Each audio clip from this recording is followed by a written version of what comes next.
মদিনার এক গলিতে বসবাস করত এক তরুণী নারী। সে একসময় পাপের পথে চলে গিয়েছিল। মানুষ তাকে ঘৃণা করত, কেউ তার দিকে ফিরেও তাকাত না।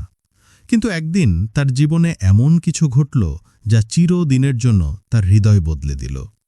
এক গরম দুপুরে রাস্তা দিয়ে এক কুকুর হেঁটে যাচ্ছিল।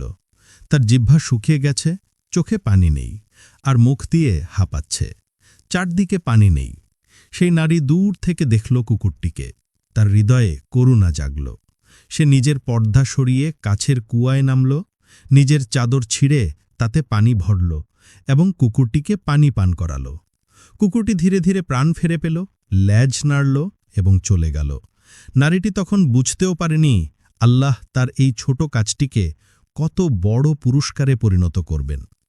সেই রাতে নবী মুহাম্মদ সাল্লাল্লাহু আলাইহি ওয়াসাল্লাম সাহাবীদের কাছে বললেন, একজন নারী যিনি আগে পাপ করতেন, এক তৃষ্ণার্ত কুকুরকে পানি পান করানোর কারণে আল্লাহ তাকে ক্ষমা করেছেন এবং জান্নাত দান করেছেন। সহিহ বুখারী ও মুসলিম।